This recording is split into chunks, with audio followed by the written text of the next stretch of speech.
I've driven a lot of crazy cars in my day, and none of them get as much attention as this thing.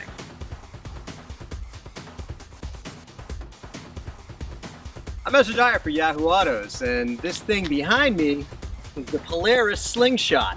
Business in the front, party in the back. It's a three-wheeler. That allows it to be classified as a motorcycle, which means it doesn't need to meet pesky standards that apply to cars, like, oh, you know, maybe you want to have doors or a roof, emissions equipment, I don't know, airbags, things like that. You don't need all of that. You got a tube frame, you got two wheels in the front, you got your drive wheel in the back, you've got a GM 2.4 liter four-cylinder under the hood. This thing is a riot to drive.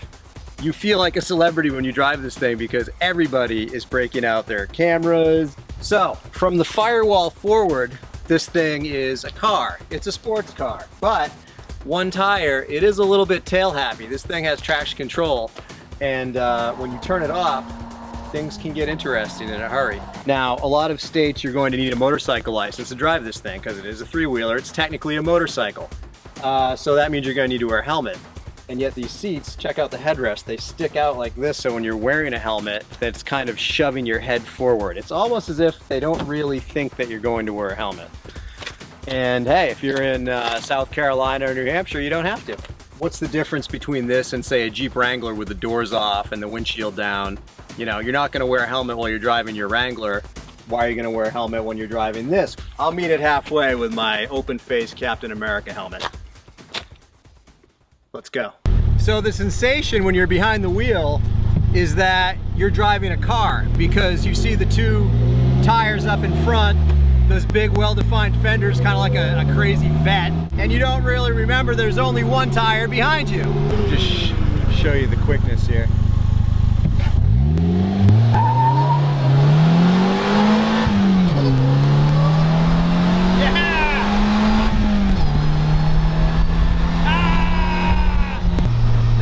Sound like a sky or a solstice.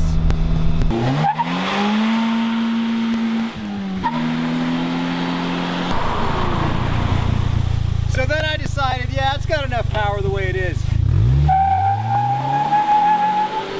So the Slingshot goes for 20 grand base price. Strikes me as a pretty good deal because there's plenty of motorcycles that cost 20 grand. And this is like half car, half motorcycle. It's a Centaur.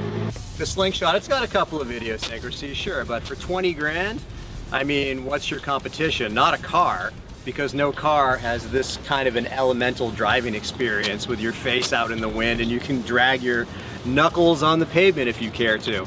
And no motorcycle has this kind of presence. Even after the novelty of it wears off and people stop paying attention to it like it's a Lamborghini or the Batmobile, it's still fun to drive. And so even after it's not the newest thing that nobody's ever seen before, I think that is going to endure, and they're going to do very well with it. For Yahoo Autos, I'm Ezra Dyer. Okay.